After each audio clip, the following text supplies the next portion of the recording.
कैसे हैं आप लोग। मैं सुफियान खान एक बार फिर से आपका स्वागत करता हूं रसायन केमिस्ट्री क्लासेस पर। तो बच्चों, आज हम पढ़ने वाले हैं इंटर कन्वर्टिबिलिटी ऑफ मैटर के बारे में। इसके बारे में कल के लेक्चर में भी हमारी बात हो चुकी थी, तो उसको आज हम थोड़ा डिटेल में जानने की कोशिश करेंगे। तो चलिए शुरू करते हैं कि मैटर इंटर कन्वर्टेबल क्यों है और वो क्यों तीन अलग अलग स्टेट्स में सॉलिड लिक्विड गैस में चेंज हो सकता है। चलिए जानते हैं। तो बच्चों,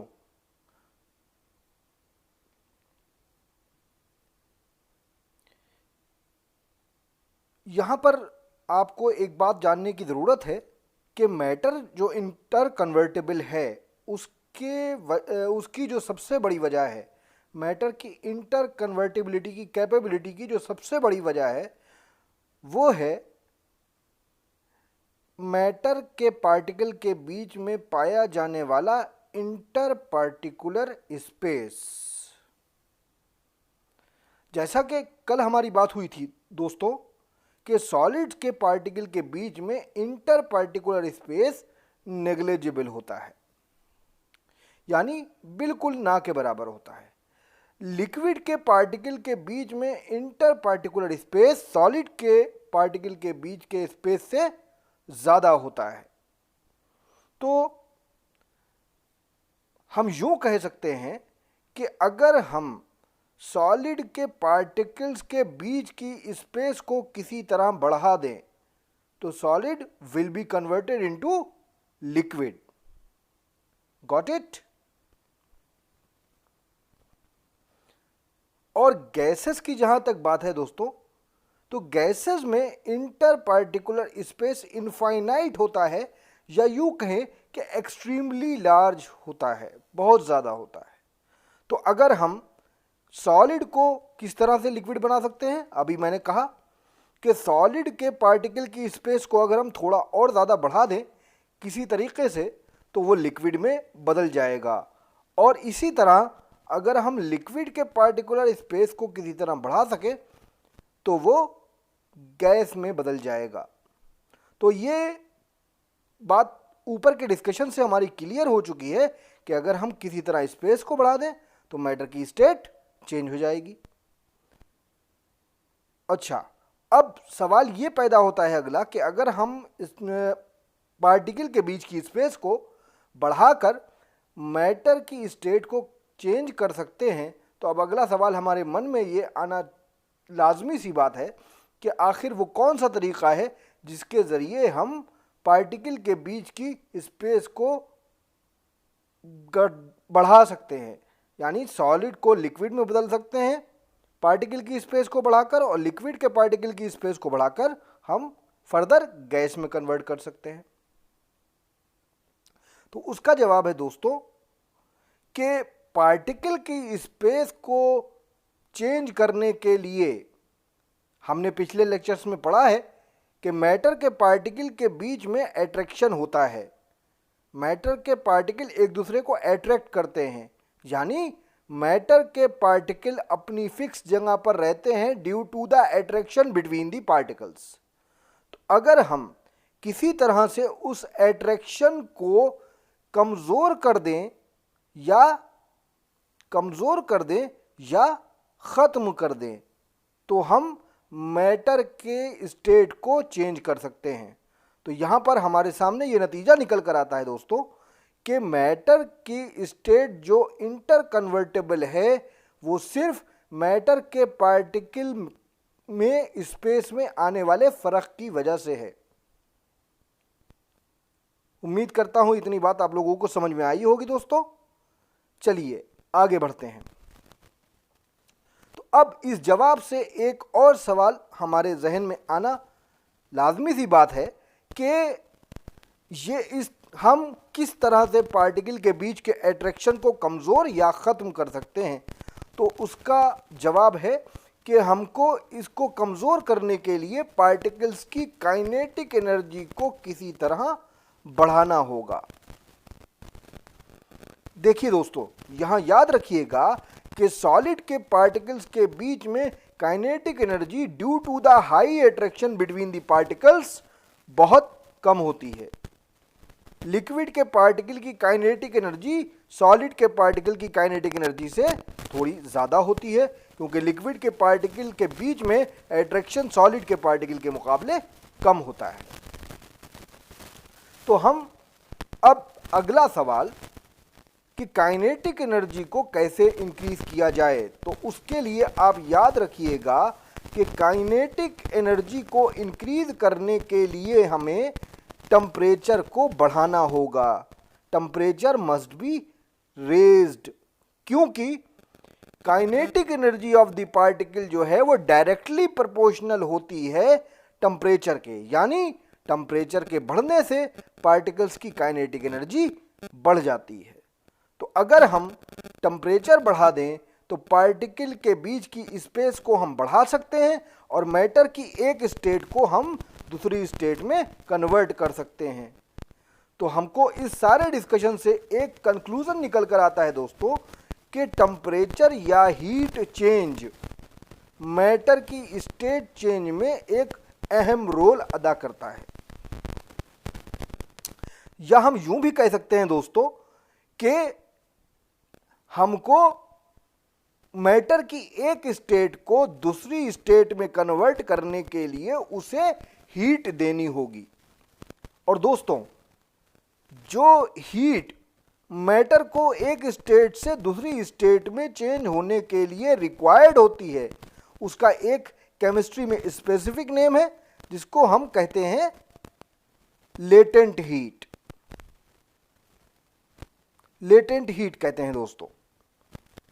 तो लेटेंट हीट की डिफिनीशन अब हमको मेरा ख्याल से याद करने की ज़रूरत नहीं है, क्योंकि हम इतने डिस्कशन से ये बात समझ चुके हैं कि the heat required to change the state of matter is called latent heat. अच्छा, लेटेंट हीट फर्दर डिवाइड की जा सकती है। टाइप्स ऑफ लेटेंट हीट होते हैं। क्यों? क्योंकि types of state of matter भी होते हैं, सॉलिड, लिक्विड, गैस। तो सॉलिड अगर लिक्विड में कन्वर्ट होगा तो पिघलेगा, और पिघलने को इंग्लिश में हम बच्चों फ्यूजन के नाम से जानते हैं। तो हम ये कह सकते हैं कि सॉलिड को पिघला कर लिक्विड में कन्वर्ट करने के लिए जो हीट चाहिए होगी वो heat latent heat of fusion कहलाएगी। और यहाँ पर एक पर्टिकुलर अमाउंट के बारे में बताया गया है डिफिनीशन में, इसको हम स्टैंडर्डाइज कर लेते हैं। तो इसमें बताया गया है कि heat required to change 1 kg of ice into water is called latent heat of fusion.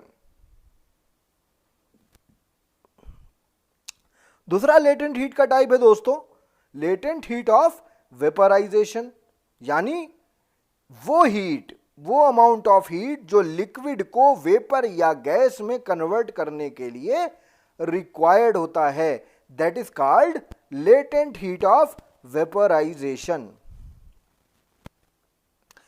अच्छा, यहां पर इन सारी बातों से एक कॉन्सेप्ट हमारी समझ में आता है, तो उसको भी हम जान लेते हैं कि लेटेंट हीट जो है, क्योंकि अभी हमने क्या बात की थी दोस्तों, ज़रा रिकॉल कीजिए कि पार्टिकल के बीच की स्पेस का बढ़ना यानी उसमें चेंज आना मैटर की स्टेट चेंज होने की वजह है, और पार्टिकल के स्पेस में चेंज लाने के लिए हमको जो पार्टिकल को उनकी जगह पर रखता है वो है पार्टिकल के बीच का अट्रैक्शन।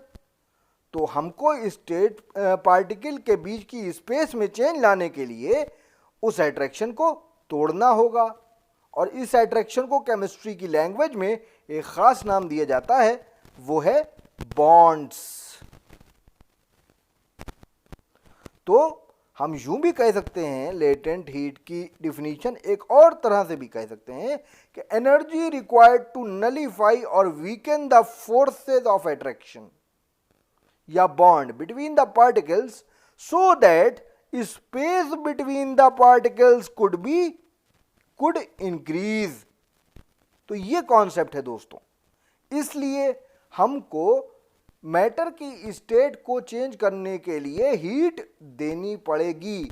और वो हीट क्या काम करती है दोस्तों, जिसको हम लेटेंट हीट कहते हैं, वो हीट पार्टिकल के बीच के अट्रैक्शन को तोड़ने और कमजोर करने का काम करती है, जिसकी वजह से मैटर की स्टेट चेंज हो जाती है। चलिए